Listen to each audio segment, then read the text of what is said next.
Hello and welcome to Rap with the Rep. I'm State Representative Ken Gordon, and as we have in previous episodes of Rap with the Rep, we're bringing the newsmakers of the day to your door here in the 21st Middlesex District, which is Burlington, Bedford, and parts of Wilmington. I'm proud to welcome as our guest today, and we're doing this a little bit differently, but we've got the Secretary of the Department of Transportation from Massachusetts, Secretary Richard Davey, and thank you for coming. Thank you, Rep. Appreciate it. Thank you. And along with Secretary Davey on the panel, we've got Senator Ken Donnelly. I'm proud to welcome from Burlington in our area. We've got from the Burlington Chamber of Commerce, Jim Murphy, the President and CEO, and we've got Adam Schwartz from the Bedford Chamber of Commerce. We are going to be doing this show before a live audience, and we're going to be taking questions from the audience as well as the designated representatives of members of the Chambers of Commerce from both Bedford and Burlington. The focus of our show is going to be on transportation, and we're going to talk about two aspects of transportation. One is traffic, and the other is public transportation as it pertains to our district. And I'll start off by talking a little bit about traffic to introduce that subject. I talked to a lot of folks during the fall about asking them what issues were most important to them and what they'd most like to see solved. These were residents of the district as well as business people from the district. And the number one answer I got was traffic. Traffic was basically driving people a little crazy around here. They pointed to the intersection at 128 and Route 3. They pointed to Middlesex Turnpike. People in Burlington talked about that. People in Bedford talked about the traffic not only on Great Road in Bedford, but also once they got onto 128, the bottlenecks that were created at exit 32, which is basically the Route 3 intersection, consisting of cars coming off of 128, going up toward Lowell and New Hampshire, and going the other way. We actually took a little ride. My legislative aide, Rob Peterson, is here. Can you roll that? Rob, can you roll that for us? Secretary David, I'd just like to show you a little one minute or so video that our director, Jen Dodge, took with me last week. This was about 5 o'clock. And you'll notice we're approaching exit 32. We're on 128 going south. And I think this is, the viewers will notice, this is about the typical type of traffic that we encounter in the district while we're on 128. Going south there, you'll see we're approaching exit 32, and you'll see the back up to the right. Those cars are basically stopped. We're going beside them. And what we're going to see in just a few seconds, hopefully, is that the traffic is created because these cars are getting onto Route 3. The cars break free when you're trying to get off of this exit going toward Middlesex Turnpike. So these are folks going toward Lowell. The traffic is really just as bad. There's the traffic there going into Lowell, and you'll see some of the cars breaking free to go into Burlington.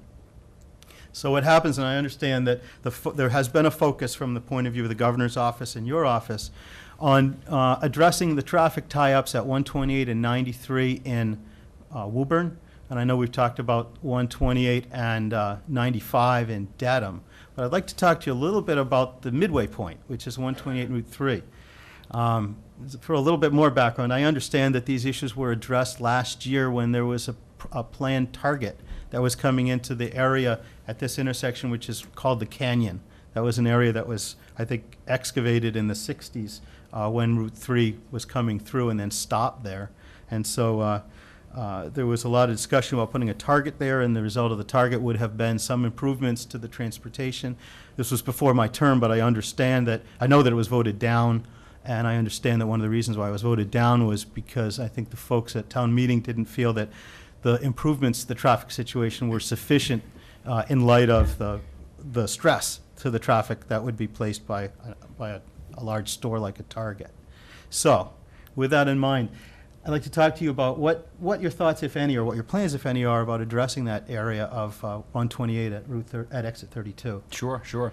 Well, first, I hope whoever was filming wasn't driving. Okay, that's issue number one. No, and I appreciate you having me here to your representative and to talk to your constituents about DOT issues, large and small.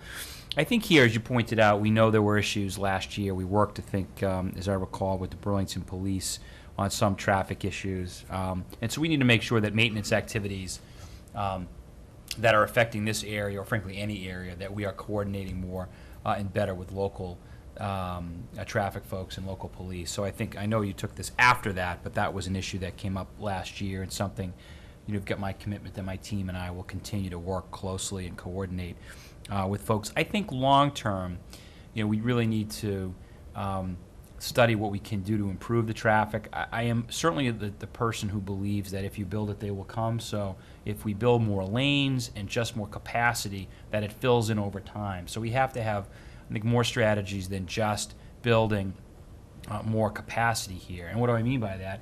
I mean, more robust public transit as well, something that you and I have talked about and the Senator have talked about.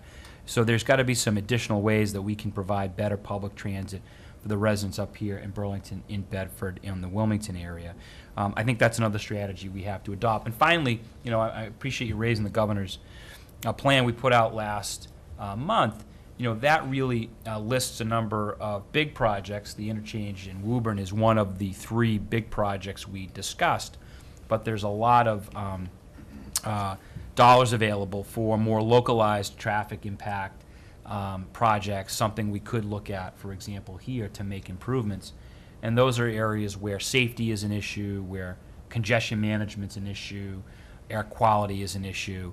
And so bottom line is, there's a lot of opportunity within the governor's plan to dedicate dollars to projects like this where we can make some improvements. I think one improvement might be to separate the 2 exits between Route 3 and the Middlesex Turnpike. Has there been any discussion or any thought about trying to make those separate egresses or Sure. I mean, it's a great idea. To be honest, I'm not aware of it, and if we have, we'll dust it off and take a look. If we haven't, then we'll definitely take a look at it. I agree. The more kind of separation we can have as well, so you reduce the weaving. I mean, traffic is caused by not only congestion, by weaving. People who believe they can jump another lane because they get 2 cars ahead and they jump back and they jump back and jump back. So that's one challenge. Obviously, accidents are another major cause of traffic, clearly. So the more we can reduce accidents in the state.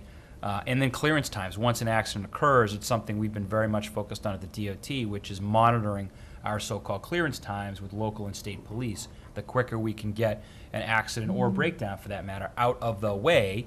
How many people rubberneck?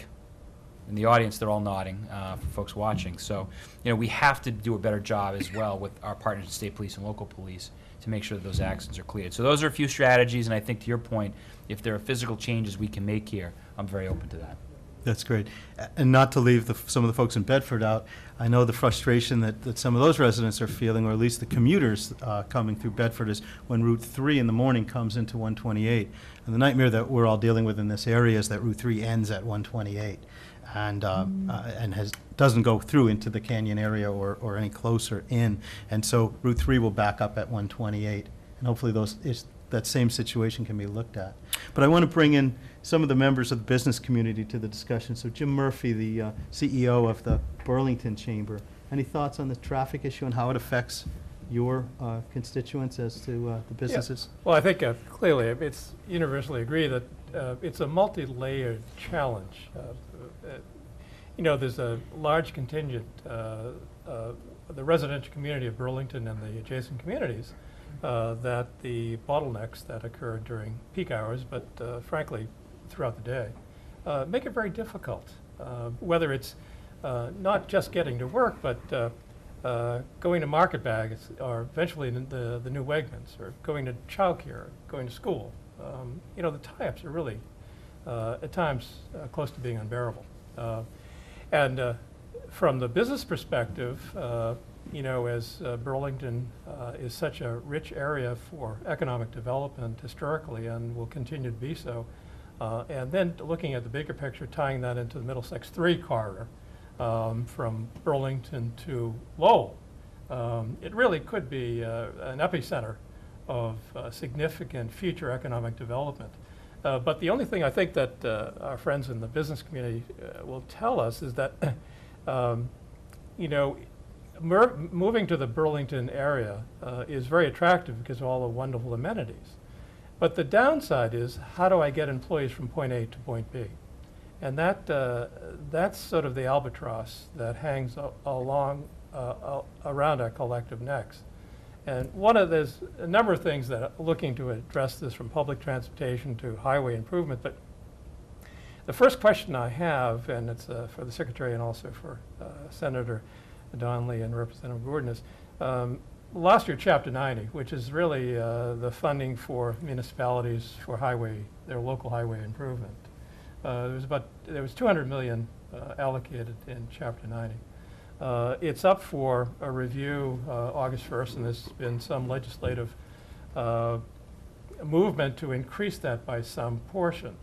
But if we look at the big picture and specifically look at Burlington and the Middlesex 3, looking at the allocation of Chapter 90 from fiscal year 13, roughly the 5 cities, towns were allocated about $6 million. That's about 3% of the total budget.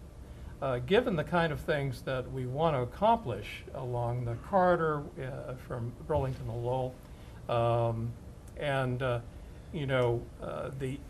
growing interest in businesses coming here, how can that shift a bit to have some reallocation on that level to have us be a larger part of this pool? Want to start there? I'd be glad to. I don't know if the Secretary would. Well, it's a good question, Jim, because we're looking at, in transportation issues, we're looking at about $20 billion of repairs that we need between our bridges, our roads, statewide. And one of the things and that's going to take a lot of different revenues. I know the governor's package had asked for revenues earmarked for transportation. I think we're going to do something. I'm not sure to what level, but I know we're going to do something in the legislature. But I think the point you want to make, and it's a point that I use both in caucus last year, and I plan on using it again this year. One of the things we have to realize, and the people in the state have to realize, is that this area generates a lot of wealth for the state. There's a lot of transfer of wealth from the communities that I represent, Arlington, Lexington, Burlington, Billerica, and Woburn, to make sure that everybody in the state shares in that. If you look at what we send in, if you look at what Lexington sends into Boston, probably for every dollar they send in, they get a quarterback. If you look at some of the gateway cities, some of the other areas, for every dollar they send in, they're probably getting 2 1/4 back. And the reason I say that is we need to make sure that we allocate the money to the communities that are actually generating that wealth. If you jam up our transportation system and you don't have businesses and businesses don't want to come here, then we're going to lose some key businesses to the area, and we won't be able to, not only bring people in and bring businesses in, but we won't be able to continue the growth that we have. And that means we have to do something with public transportation in the area, and I think we need to allocate the funds in this area to make sure that we continue to generate wealth for the state. So Jim, Governor Patrick has planned the way forward, which I encourage folks to look at. It's on our website. Allocates an additional $100 million for Chapter 90. So what does that mean? That means that an additional 50% of Chapter 90 for every city and town in the state would be allocated for the next 10 years, by the way.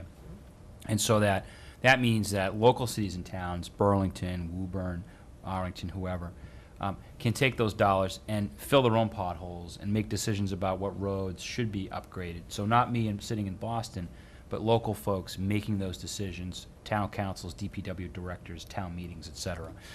So we want to empower folks in that regard for those local projects. I think the challenge comes in, though, is where we see more regionalized projects in one city or town either can't afford to or otherwise are reluctant to step up because I think the projects you're talking about have a more regional benefit to them. And so that it shouldn't be Burlington's responsibility necessarily, or Woburn's responsibility, or Bedford's responsibility to pay for them on their own. That's where the state can come in and really, through our MPO process, be able to fund more regional projects. The good news about the governor's plan is that we provide $13 billion more over the next 10 years to make investments in these kinds of projects that you're talking about. So not only in transit, which is a big piece, and I know we're going to talk about that, but also road projects and other things we have, underway. I mean, we have, notwithstanding some of the challenges, Representative, you pointed out, we have made a number of investments here in the region. I know we're going to be putting out a big paving project this September, for example. So we're trying to make those investments to make improvements and some widening as well. As I said, you build it and they will come, but there are some widening projects that are appropriate that we will fund and will be able to continue to fund if we see this a package go forward. I mean, the bottom line is transportation, and we've heard a lot from business groups across the state, is not about Secretary Davey liking trains or planes or roads. It's all about jobs, and it is all about economic development for your constituents, our citizens, and so that's something we're going to be very focused on as we start thinking about the kind of projects we should be funding. I've heard a lot of talk from the business community about projects that deal with the last mile, or the last miles in getting folks to work out here in the Burlington-Bedford community who are coming in from Somerville, Cambridge, Boston.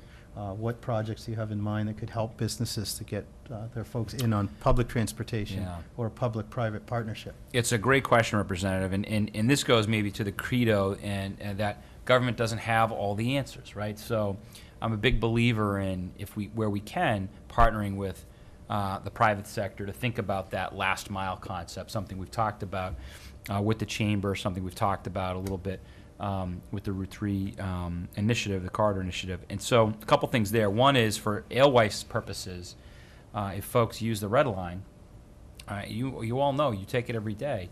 We are running cars that were built in 1969. They are the oldest cars, subway cars in the United States without a retirement date. We should have retired those. We should have a retirement party for them 10 years ago, and we haven't done that. We are part of our plan. We upgrade our Red Line fleet. So and what does that mean to the average customer? It means you are not getting stuck on a broken down train. It means you are not waiting on a cold platform, that we are running reliable service for you. That's key for number one.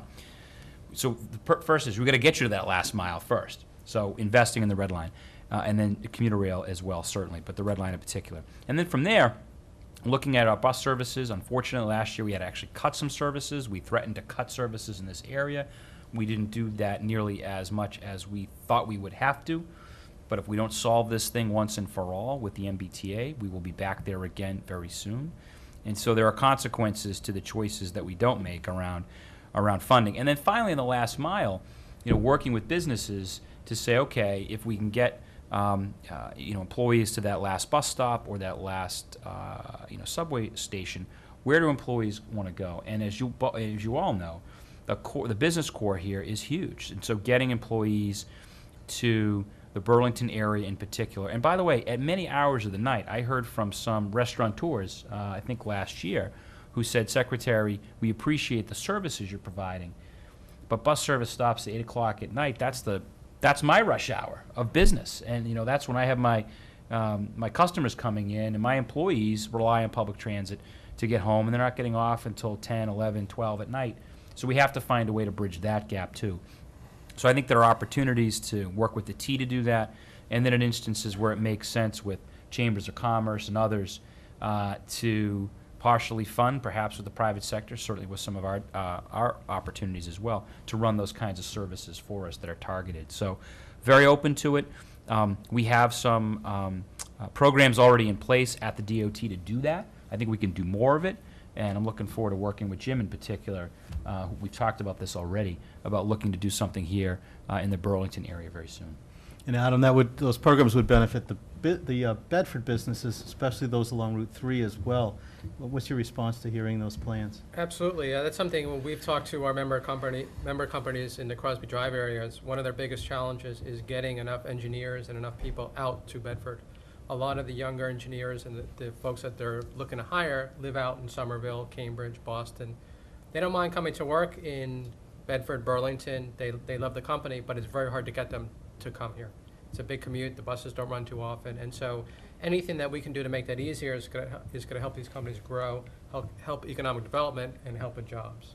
So something they're all looking very forward to. One of the Dr. Beverly Scott was going to join us this afternoon, the new general manager of the T that Secretary Davey brought on. I actually had the opportunity to see her a week ago Monday up at the Salem Transportation Forum, and I was really quite impressed with her. And she made some initial remarks. And one of the things two takeaways out of many, was she described herself as a person that sees herself as a change agent. She comes into a community for about 5 years and moves on, which is particularly attractive when you're in such a high-profile position. The focus, I think, is magnified when you have that sort of worldview. And the other, she describes this not as what she wants is a transportation renaissance. And that really resonated with a number of people in the room. And I think, this is a good news, bad news story. Some of you are familiar with the CNBC's annual poll of the top business ranking of states in the Commonwealth. It was in 2010, Massachusetts for the first time made the top 5. It's dropped out of that, but one of the things that it consistently does, and it ties into the governor's initiative, of course, it always stays highly ranked 1, 2, or 3 in education and in technology. However, in transportation and infrastructure, which they've been tracking for a couple of years, it has fallen to 45 out of 50, so that's a bit discouraging. But the good news is, in looking at the studies, I had Georgia on my mind, and Georgia last year was ranked number 3. And you know who is from Georgia? Dr. Beverly Scott. She headed the Atlanta transportation. So She did. Good but, criteria. But don't put all that pressure on her, because she too at Atlanta had the same challenges. Yes. And Atlanta has not relied on as much public transit in the past, and they're beginning to grow so much. They're relying too heavily on traffic and are seeing a lot what you displayed earlier, Representative, around the traffic here. So, but it is true. I mean, that, we have the oldest subway system in America. Some say we run it like it's the oldest subway system in America, and it's true because we haven't made those kinds of investments. And so, Bev brings a new energy, a focus. She's already finding some better ways to do business, to reduce our costs, which are good. But at the same time, to the Renaissance point, we really are at a crossroads here in the state when it comes to transit and transportation. We collectively are going to either see a renaissance or a rollback. We are going to see either an opportunity to make investments, to move our economy forward, to move people, employees, young folks, to your point, 20 and 30-somethings who don't want to own cars, by the way. Typically, they want to be able to commute on bikes, zip car, and public transit. And if we're to retain and attract that kind of talent here in the state, we've got to make sure that we're leading as opposed to following. And to your point, Jim, 45 it means we're following and falling behind. We need to be leading, for sure. One comment I have, or what people tell me a lot, getting back to kind of the traffic, and two points, I guess. One point is that a lot of the local traffic during rush hour occurs when 95 gets backed up, when Route 3 comes backed up. People kind of go through those towns because it's another way to go. And the feedback people give to me is they find certain, we know funding's a challenge and capacity is a challenge, but people are always telling me, well, they can fix this one little thing here, there can be a turning lane here, there can be a small change is here. Has the state looked at putting, for lack of a better word, a SWAT team or people who are really kind of familiar with the area, or kind of solicit some input from drivers, or looking at some smartphone data to kind of see where the tie-ups are, because there seem to be there may be some low-cost kind of optimization ways of fixing a few points that it's not going to resolve the traffic, but it may clean some things up. Sure.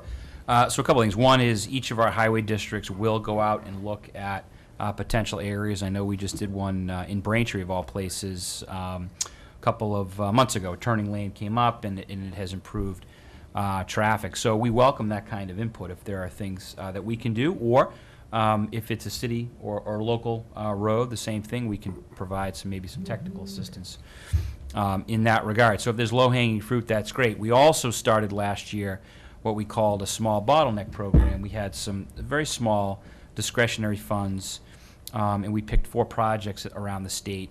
The sweet spot was around $1 million. And we picked 4 projects in West Hampton, in Newburyport, a couple of other cities that really made some improvements, or will make some improvements in that regard. You know, we don't have a lot of money in that regard, unfortunately, but those are the kinds of things we can bring to bear. I agree.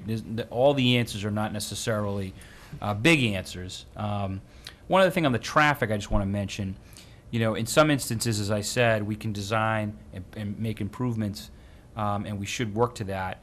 But there always is going to be an issue that's beyond all of our control, an accident, weather, an issue. And so we've also been trying to improve the information that we're giving our customers. And so I hope, you know, folks, particularly around the 93 corridor, have seen that we have been piloting this real-time traffic information, which I think we've heard really good feedback on, and we intend to scale that across the state, so the model being here.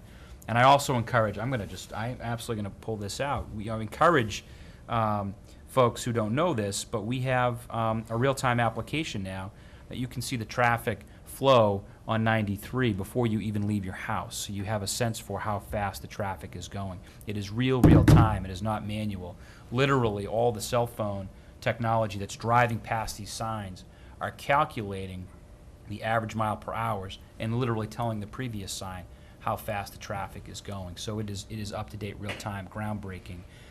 So I just wanted to make sure folks knew that, you know, we're trying to think holistically, the small, low-hanging fruit, the big projects, how we can improve transit, but then also give our customers information so you can make the right choices, even if there are things going on out there that are beyond our sort of design and engineering control. Ms. Secretary, do you have the app? What's it called? I do. You I'll should put it right on you there. should go to the Apple Store and just type in RTTM, which means Real Time Traffic Management. So RTTM, and it's free, by the way. That's great. Now, we do have some members out here in the audience. If anybody has any questions, come on up. Come on up. We have Bob Buckley from Reamer and Bronstein. Good afternoon. Good afternoon. I'm intimidated by the group here. It's impressive. It's impressive to come. Let me just start by saying a couple things. I think I actually think a big change occurred a few years ago when you consolidated transportation under one roof, so to speak, because I can remember the days of going to Mass Highway or whatever and being told when you had an idea that that's great, we'll get back to you, and you try to push it, and they'd say, well, you know, administrations come and go. There was no accountability. I do think there's accountability, which I think improves things tremendously. We can talk forever about infrastructure improvements, and they take forever. And we can talk about when we do projects, and myself and have done a lot of the major projects in the corridor. We know what the issues are in terms of traffic demand management and things of that nature. But I honestly don't think they work because it's become almost a rote response. And I'd like to know, and I think you have to set goals that are achievable, what small, low-hanging fruit can be done to make meaningful improvements. And by that I mean, when you do a project today, the dynamics of the marketplace has changed dramatically. Years ago, people were going from the burbs into Cambridge to work. Now people are coming out from Cambridge, and as you said, they don't want to have a car. They don't necessarily work 8 to 4. They want to know at 8:30 at night when they leave, they can get home. And one of the things that I've been struck over the years with is that we're very maybe adept of moving that talent to Anderson and Woburn or getting them out, but how do we get them along the corridor? And whether the state or the federal government, for that matter, would consider funding pilot programs to create these sub-regional systems that maybe are free to employees. It's a benefit that I, as an employer, give an employee so that I can get them. We did the Shire project in Lexington, and there they have rides on demand. So if I'm staying late, I punch in and I know that someone's going to pick me up at 8:15 tonight and drive me back to Cambridge. Now, I'd rather have a client fund or contribute or be involved with that than to say we have a traffic demand management coordinator, and we have ride-sharing boards, and we have all those things that are nice and maybe I never know how they function because there's no data. But is the state willing to look at those investments where I think the private sector would be a willing participant, which is not a big project in terms of, to do an intersection is a 15-year timeline Right. between design, approval, and construction. Something like this could be done up and running in 2 years, and then you could have feedback. Is it Sure. working? Well, a couple things, Bob. First, we should have a project like that up and running in 2 months, not in 2 Right, years, that's right. for sure. And I think this area is ripe for that kind of pilot program. And as I said, we talked to Jim a little bit about doing that. I love it, all right? I love it. And you've got my commitment. We will pilot that for sure here. And if it doesn't take 60 days, it will take 61 days, okay, to do that. I've been watching very closely. Bloomberg Philanthropy is doing a big contest right now across the nation. There are 9 cities that have been narrowed down for improvements in technology and transportation. And one has been submitted by this town in Oregon called Hillsborough. And what they have produced or what they would like to produce, is an app for, again, I think catering to the 20 and 30-somethings you talked about, that rather than being an app that just talks about my traffic or talks about the MBTA or talks about rideshare, combines them all. And so that when you're coming out of Shire, to your earlier example, at 8:30, you can press a button, decide what is the easiest, cheapest, and most convenient way to get home. Riding a bike, calling a cab, getting on a T-bus, a local jitney that we decide to do, a ride share, a zip car. And so that technology is changing so quickly, but it gives us a lot of opportunities to think differently about how we're going to move people around this state. There's no doubt about it. So I think that's another opportunity for us, if we're nimble enough, to your point, in government and the private sector, to think creatively and to try. I think one thing in government, people are afraid to fail because they get so criticized. You're looking at the guy who proposed eliminating strollers on T-buses. Now, that didn't go over very well. Actually went over very badly. And that's okay. I was wrong, and we moved on. So we'll take some chances, and we'll try things. And if it doesn't work, we'll move on. So I love the idea. Here's the key. I'm firmly, and I agree with you, as politicians, as decision makers at that level where you're spending other people's money, there is that pushback that you always face. But if the private sector, I use the expression, has skin in the game, it's not all on you. If the private sector can come up with an idea and says, look, this might make a meaningful change in how we move people around, and we're willing to take the risk, are you in the game? We're in the game. And that way, there's a dialogue, there's a feedback mechanism, and there's accountability on both sides. Now, on your point about technology, I participate in this group called World Class Cities Partnership. And we went to Portugal. I don't know if you know Mike Lake, who runs the group. And Cisco is undertaking a project in Portugal. Everyone picks Portugal because there's no cost of entry and there's no risk. But if it works, they're going to export it elsewhere, where everything is automated. Cisco is automating every traffic signal, every street light, and it's all fed, and it's, what's that show on TV, Public Interest or Person of Interest? There's this machine that runs everything. And they're assessing how that works in terms of moving traffic, moving people, et cetera. I'm not advocating that, but I do think you have, I don't know who said it earlier, a renaissance opportunity to put things in play here that some will fail miserably. But from that failure, we'll learn what we have to do to make it work. And if the cost is reasonable and it's being shared, I think there's political cover and there's a real learning experience that could be. And that goes back to, I think, in part why we're here today, which is to talk about that plan, because if in some instances the DOT, this is not an excuse, I think it's just a observation. When you're sailing the Titanic and it's sinking, it's hard to think about the next voyage. And so we, in transportation, in government, in the legislature, need to fix the ship we're on right now so that we can think more creatively to deliver the kinds of services that the gentlemen on either end of the panel rightfully are talking about, and more importantly, what people are watching rightfully demand from us. So, and it doesn't have to cost that much in a couple of these ideas for sure. Absolutely. And there's a willingness from the DOT, today's DOT, to really think about how we can be more creative in providing those services, but knowing at the same time we need to right that financial ship so these are sustainable improvements for the long term. Well, without committing my clients, because I can't, but I will tell you that, for I instance, already wrote down your client's name, so I've heard a commitment. I will tell you that they are investing in personnel or human talent as Absolutely. much as they're investing in real estate. And if there is a return on that investment by keeping talented people in their employ, they will do it. I'm involved right now in Bedford on the Crosby Drive area, the Bedford Business Park. They want to reposition that asset.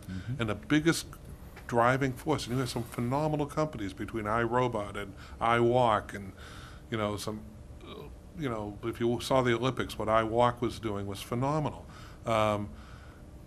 These people will move because they can move if their talent can't get there. Right. And that's just an example. And people are willing to play in the game, but it has to be, in my estimation, it can't be the grandiose, $10, $20, $30 million fix that's going to take 15 years because people will lose interest. If we chip away and take a project and say, we're going to run a pilot, and would like the state to be our player in that pilot, we're going to share the risk. But if it works, we export that idea to a bigger pilot and maybe then a program, and we move the people within the corridor. So that's what I would rather see. I have a question for Bob. Bob, we hear a lot as legislators about the big dig. But what I do want to say is, I think that we had this bridge to the city of Boston that separated the city of Boston, separated the north end from the financial district, South Boston from the district. Now that we have it, we see a lot of growth going on in South Boston. We have Innovation District. The North End has changed. The wealth of the North End has gone up. People want to live there. I live in the North End, and the best asset you have, 9:30 at night, is the Rose Kennedy Greenway. Right. And so I think that one of the things that we need to start getting out there, that every time we debate transportation issues, which has taken a lot of money over the last 20 years out of our transportation budget, is the big dig. Yes. People have to realize that the big dig, even though there were some mistakes made, has been a tremendous value for the city of Boston and for the state of Massachusetts, because we have generated a tremendous amount of wealth because of that. And I think that Just go back to the that's a seaport. question for you. Just go back to the seaport before the big dig. What was the seaport like? Parking lot. I can remember closing a deal at Nutter McLennan and couldn't find a cab at 11 o'clock at night. And there were some pioneers that went down there, and it's become the place in Boston to be now. It's an amenity.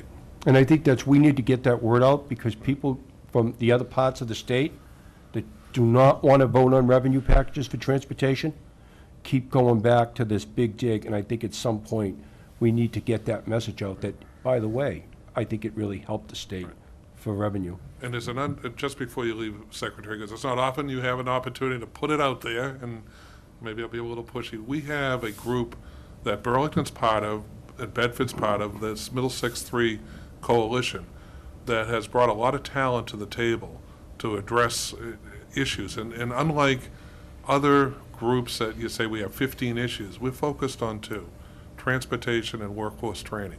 Both of them are critical to economic development. And I think that the members would love to sit at the table and develop things that are outside the box, and then be accountable, have the feedback. Let's find out what works. But I will tell you that, in my estimation, designating someone in the office as the transportation coordinator, or giving them a hat and a clipboard or whatever, or putting up a rideshare board, they're all wonderful. But how do we know they're working?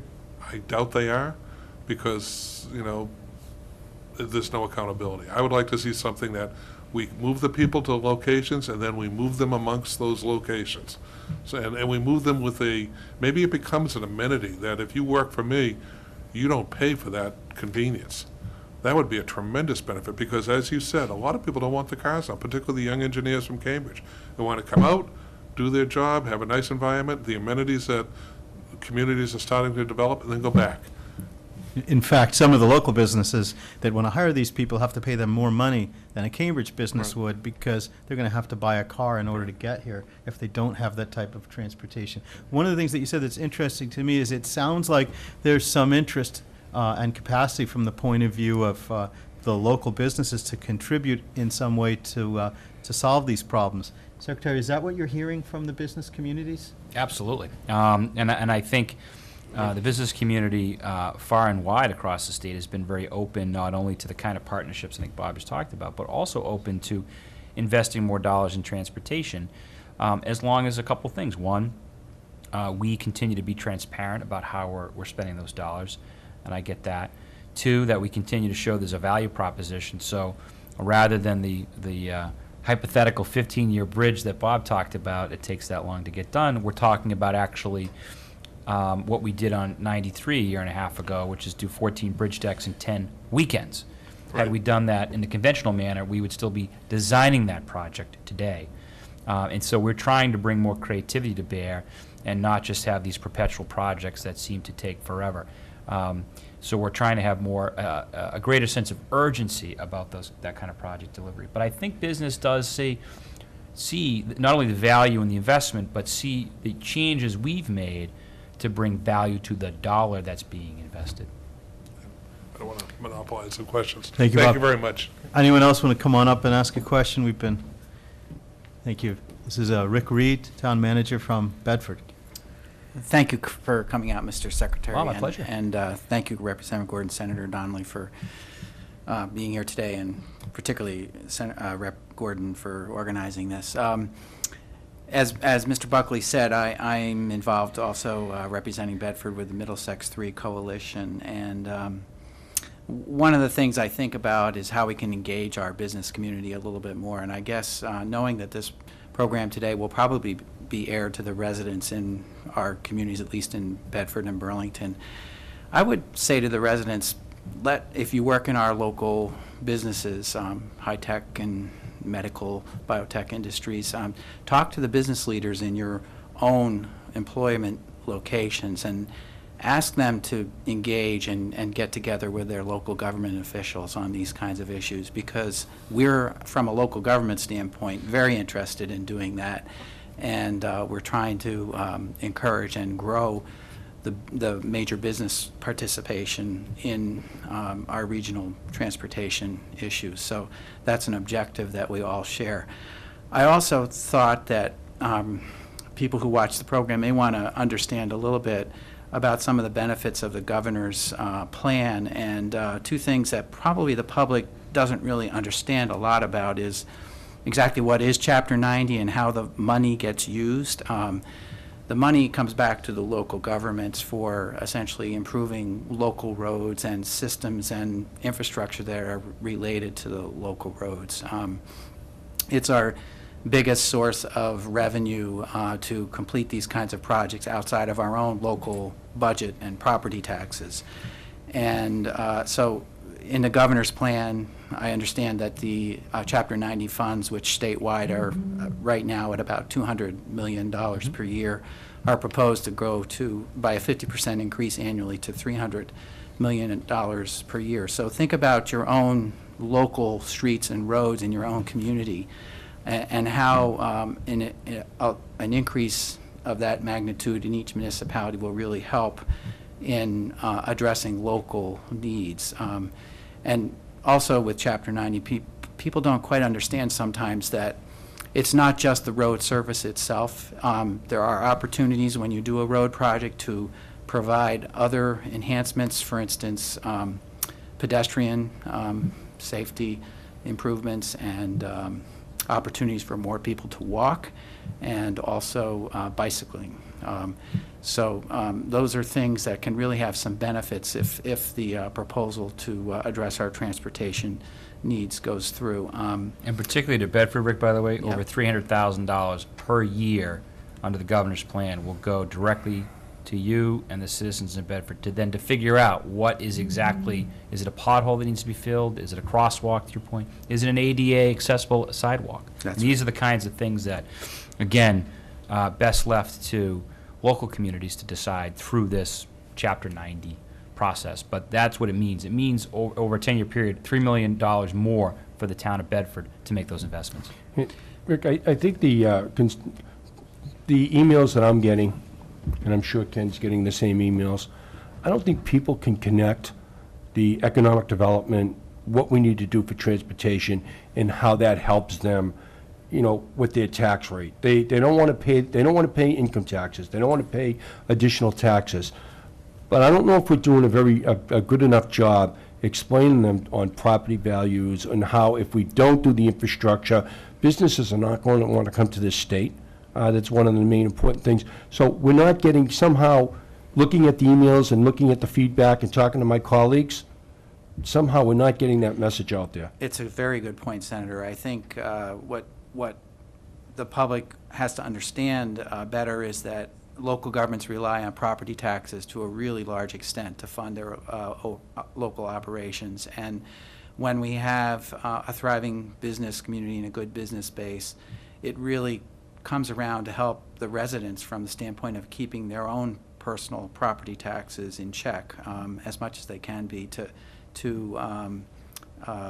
you know, help the local governments essentially with the business community's contributions to property taxes to help provide the services we need in these communities, and particularly in Bedford and Burlington. That's a very big element of the business community's property taxes are a big element of what our local governments benefit by in terms of being able to provide services to local citizens. And you know, in the recent times with the economic downturn, we've seen property taxes shift a little bit, such that you know the residents are picking up a bigger share of the property tax burden.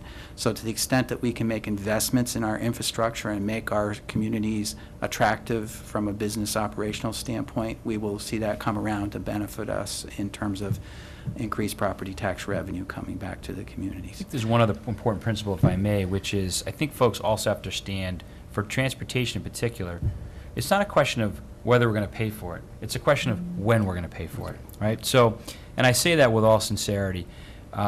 Over 80% of the plan we've put forward is to invest in our current system. We are not building massive new roads and rail lines across the Commonwealth, and we can say, no, we'll defer that.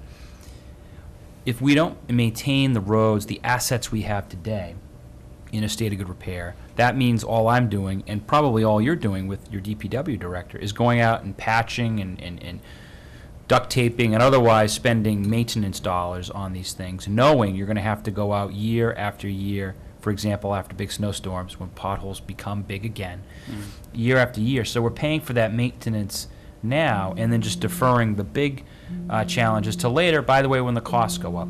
So thanks to the legislature, by the way, and the governor, 4 or 5 years ago, we executed on a major transportation bridge project called the Accelerated Bridge Program.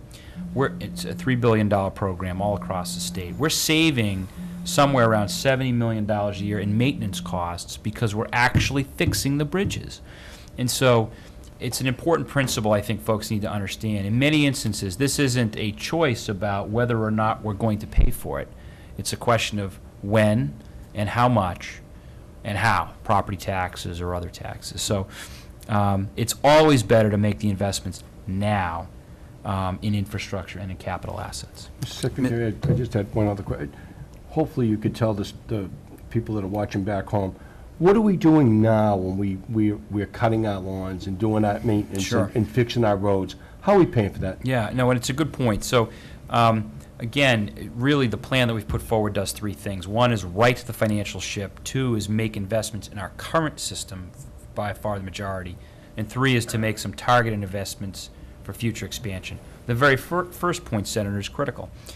Since the mid-1990s, the DOT has been paying for its highway operations personnel off the capital bond program. What does that mumbo jumbo mean?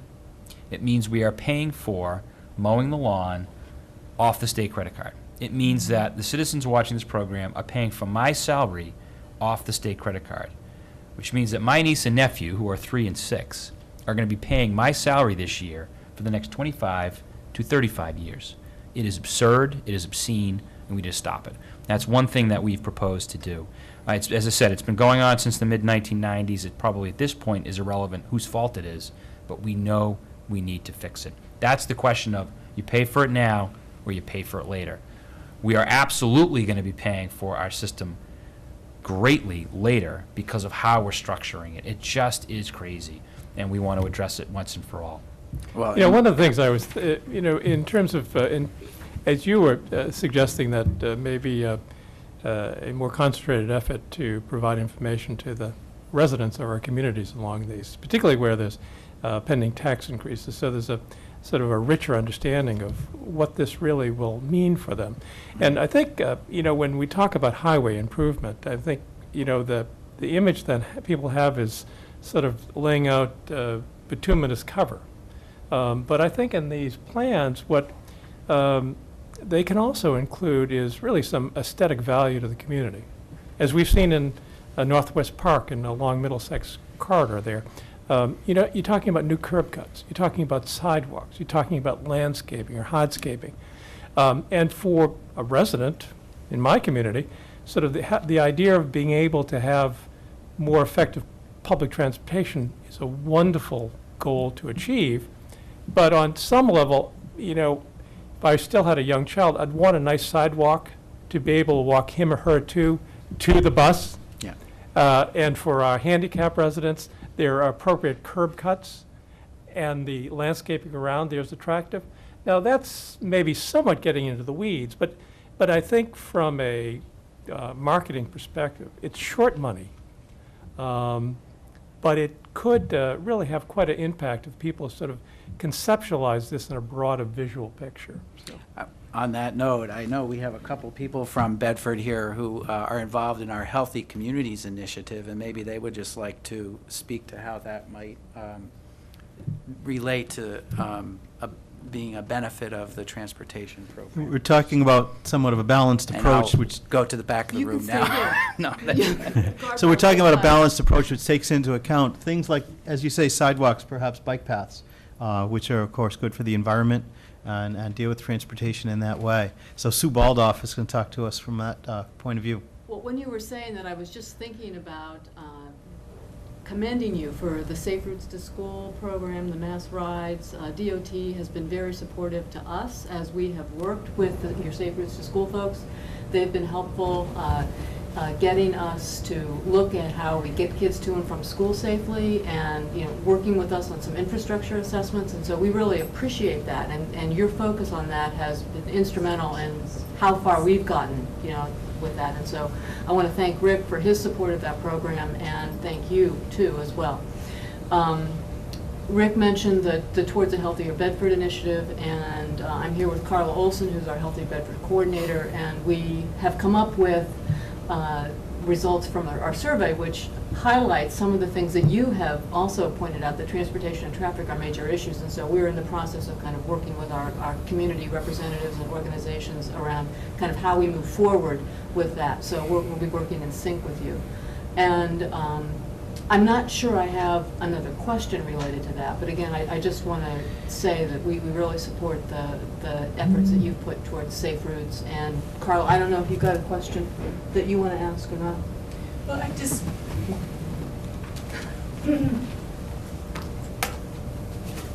I was very pleased to hear everybody talk about sort of revisioning mobility in general, and that's something that we're trying to work with in our public meetings and with the private sector. And so we've been reaching out to different parts of the community and the stakeholders to hear more about that. And I think the residents have a lot of really good ideas, and the business community as well. So we're continuing to reach out to the constituents and hear more. And so, and we're looking forward to some more public meetings, which you will all be invited to talk more about that. What we've heard a lot about is that one choice we can make, and I think the governor said this in his State of the State address, is we can choose to do nothing. If we choose to do nothing, then, as you said, Mr. Secretary, we'll be paying later, because in making that choice, we're allowing the cars to get a little bit older, and we're allowing our roads and bridges to crumble just that much more. But we're also hearing, and Jim, I'd like to hear a little bit more from you, that the business communities are interested in shovel-ready projects that they can look to improve their condition. And the residents are interested in noticing that if businesses stay in the Bedford and Burlington area and come into the Bedford and Burlington area anew, it helps with the residential tax base, so everyone benefits. Is that what you're hearing? Yeah, I mean, that's historically, Burlington is one example of that working very well. And It provides a very, very good add-on to the tax base, not only the commercial rate, but community, as you grow more amenities that somewhat are driven by the businesses around. You benefit from the local tax on hotel and meal, which can be really a nice add to the coffers of the community. It allows a community like Burlington to do just wonderful things in education. A couple of years ago, providing every student with an iPad and teacher, and they continue to do that, moving that to the middle school. So it really allows, when you think of innovation and technology, one often thinks about iRobot. But here in Burlington, we think of, now Assistant Superintendent Pat Larkin and Superintendent Conti, and bringing iPads to the students a couple of years ago, leading that innovative area of technology to the high school students as part of education. So yeah, so there's it's like a pebble in a pond. The ripple effects in this case can be just quite enormous and quite robust. We hope that, Mr. Secretary, you take that encouragement with you and with the understanding that I think the community is ready for that change that you're working toward. Senator, any closing thoughts? I think the closing thought is, brings me back to Middlesex 3 when they had the introductory. Had someone come out from, it was out in California, out near Sacramento, Silicon Valley, and they were talking about how the business got involved in fixing the roads to make the roads better, but they had a stake in it. But also, they had to make sure that, you have to make sure that any revenues that we generate has to be earmarked for those purposes, because I think that the public has a problem with giving the legislature money if it's not earmarked, because they really don't trust that we would do I guess in the past, we haven't always done the right thing by that. So I think that when we have this debate, we're going to have to make sure that if we say that we need to fix transportation, we're going to have to raise the revenue to fix transportation, but it has to be earmarked for us for that purpose. How would that be accomplished, Mr. Secretary? Are you prepared for that? Sure, absolutely. The governor's plan in increasing the income tax and lowering the sales tax, all the sales tax dollars would go to transportation, to the senator's point. So they are earmarked and specific to these projects. I think you're right. I mean, what I've heard from customers and folks across the state is people are willing to pay a little more if they have confidence that we in government can execute on those projects that we've promised. And so with more transparency and being out and letting folks know how we're doing, where we're doing well, where we're not doing well, and how we're going to fix that, and then be very clear about the kind of projects we want to fund. We want to fund a new interchange at I-93, I-95, and Woburn. That is a project that we have staked in the ground. And there are a whole host of projects. I encourage folks to look on our website, under the governor's website. We have prepared maps for every community here in the Commonwealth, so folks know exactly what you will see in your community in terms of education dollars and transportation dollars, so that you can hold, frankly, me and my successors in the transportation department accountable, and elected leaders in the future, so that if you are going to pay a little more, then you know you're getting something for it. And I feel strongly about that. More importantly, Governor Patrick feels strongly about that. And I know our partners in the legislature feel strongly about that. There has to be truth in advertising in what we're doing. And so I encourage folks to look at those maps and see exactly what we hope to deliver with the plan that is before us today. Thank you very much, Secretary Davey. I see our hour is up. Thank you so much for coming into the district, joining us, and sharing your thoughts with us. Thank you to the folks that are joining me here at the table and talking to Secretary Davey. Thank you to all of you who came. This is Rap with the Rep. I'm State Representative Ken Gordon. Next time we're going to be talking about healthcare access, and it was a pleasure. This was great. Thank you very much. Thank you. All right.